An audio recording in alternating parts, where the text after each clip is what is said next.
bets, but let's talk about them here in a second. Scotty, do you want to run down yours? There's a couple here that you have that we did not talk about that we're going to be getting into here on our best bets picks of the week.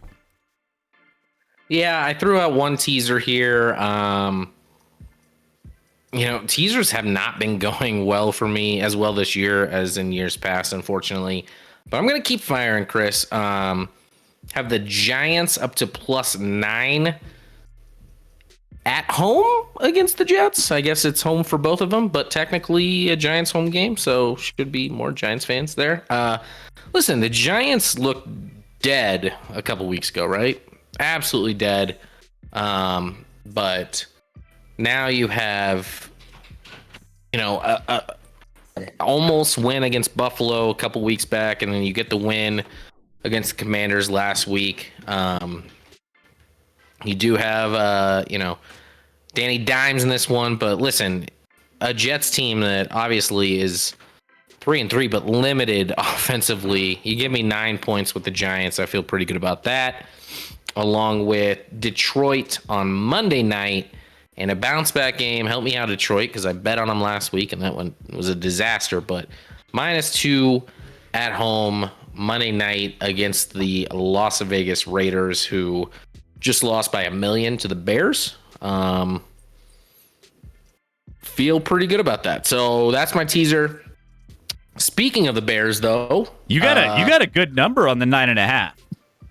Yeah, 9.5. I think now it might be down to 8.5, but it is 9.5 for our Sunday night football game.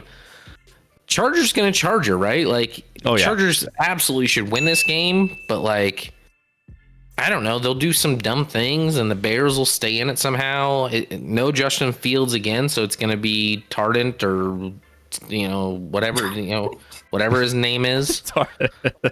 What's his name? I don't even know. Bagent. I said Bagent. Bagent. It's Bagent.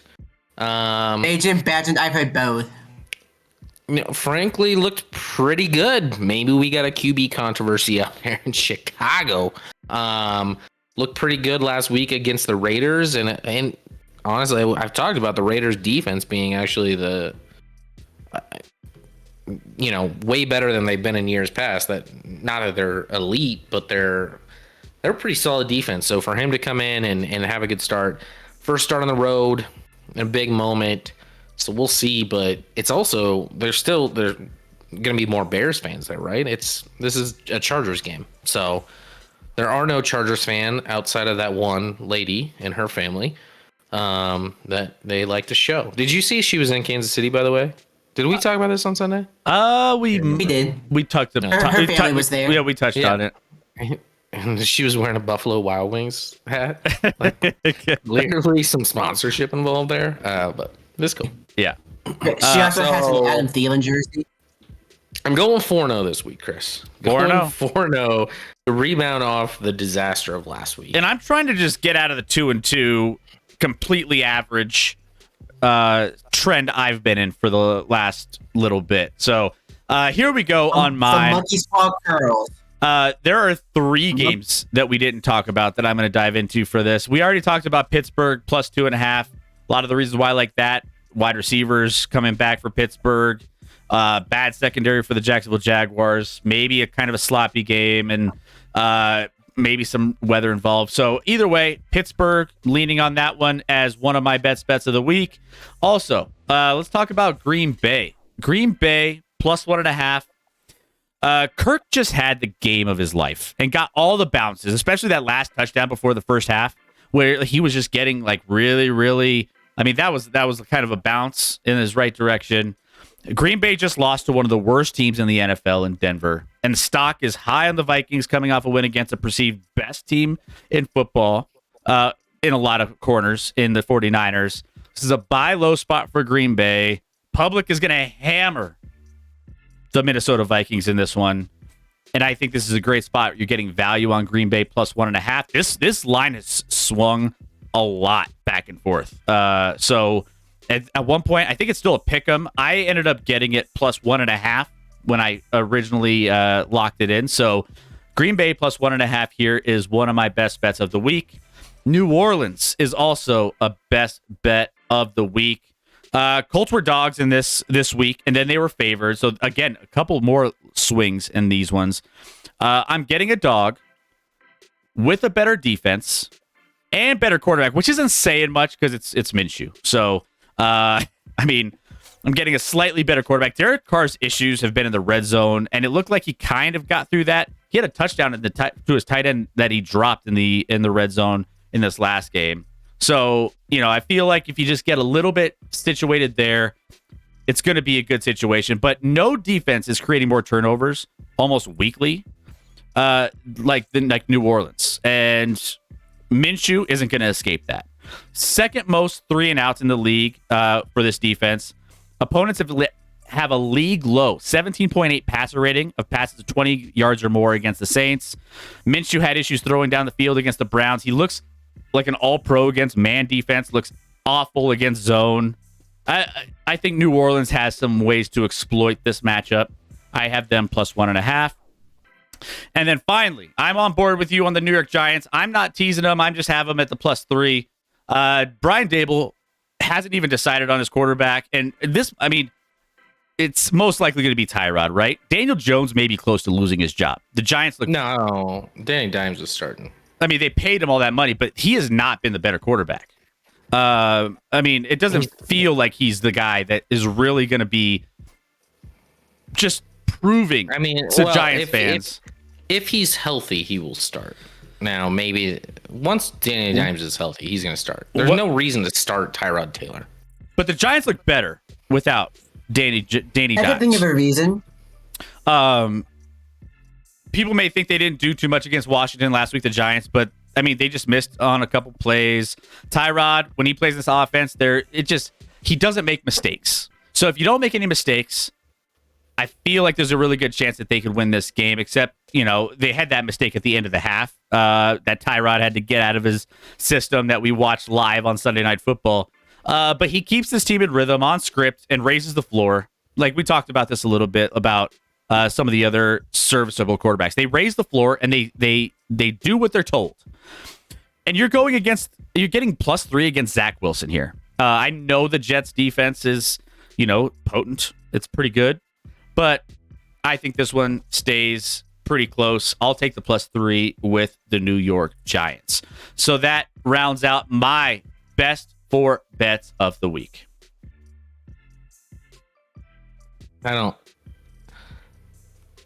love your bets, Chris, which means they'll probably go 4-0.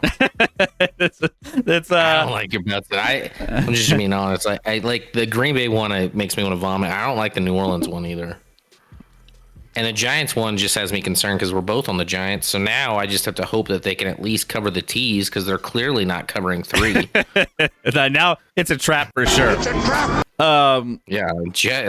Take Jets money line, guys, or take Jets minus 3. Frankly. Jets all of a sudden looks really, really good on the side here. Golden. Yeah, no, I do have a bunch of teasers that I have just not official because I've been leaning heavy on teasers and I've been doing well. You said you haven't been doing well on teasers. I've actually been okay on teasers this year. I've done fairly decent.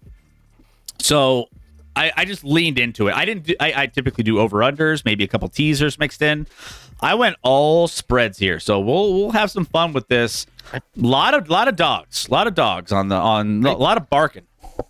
And I'll just answer because Evil to Hope did a lot of bits for that Minnesota Green Bay game. So I'll put some analysis out there. Like, Green Bay stinks. They do. They stink. And I think Minnesota is exactly the same team as last year. They just haven't won as many of the close games as they did last year. But now, winners of 3 straight. They look good. Obviously, on Monday night, beating San Fran. You look at Green Bay. Green Bay's schedule, they're 2-4, and they've had such a soft schedule. They've played the Bears, Falcons, Saints, Lions, Raiders, and Broncos. But and they're 2-4. But think about this, though. Outside of the Lions, those teams are trash. We're talking about a trash team going against Minnesota at home, and the spread is 1.5 against the Minnesota team that's coming off a win from San Francisco.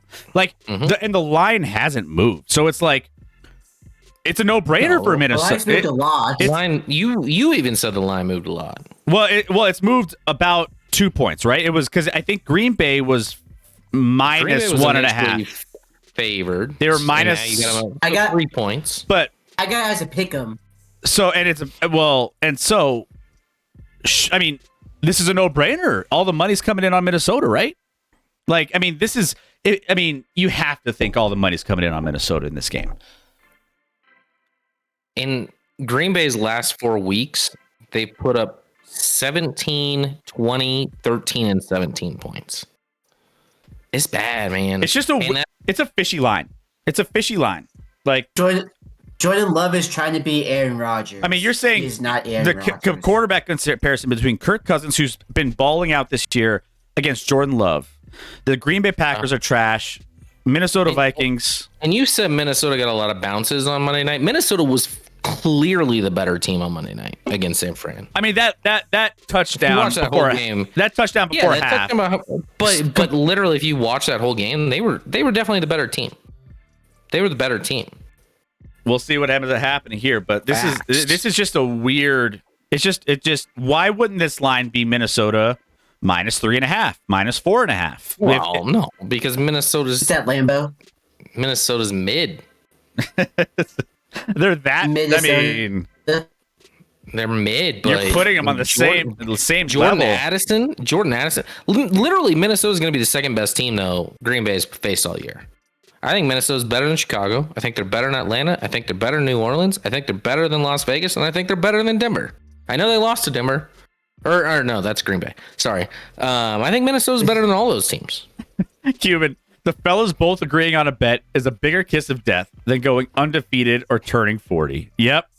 True. Dolphin Vikings were my survivor pick, like this past week or this week. Like, were they your survivor pick? They weren't your survivor pick this last week against San Fran, right?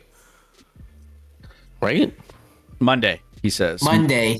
Oh my goodness! So you just forgot to pick, and you'd already picked San Fran. Isn't that what we were talking about? There was one team. Yeah, there was one person in our pool, and we didn't know who it was that hadn't picked. I think it was a Dolpher. Yeah, a Dolpher. You had to pick Minnesota because you forgot to pick. Nice. He was sweating that one.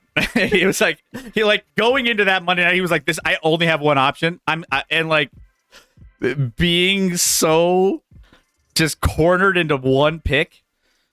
Oh my goodness, Adolfer. Yeah, I mean, that's how it was for Scotty, and it worked out for him. Yeah, it's worked. It's worked out. Okay, mine was a little better situation because I got to bet against Green Bay, Chris. Okay, so here's the strategy: wait till Monday night to pick. Maybe. Clearly, that's a winning strategy. Maybe if you're in a Survivor League, just wait. Unless you have already picked those two teams, which that would be a problem. That would be a problem.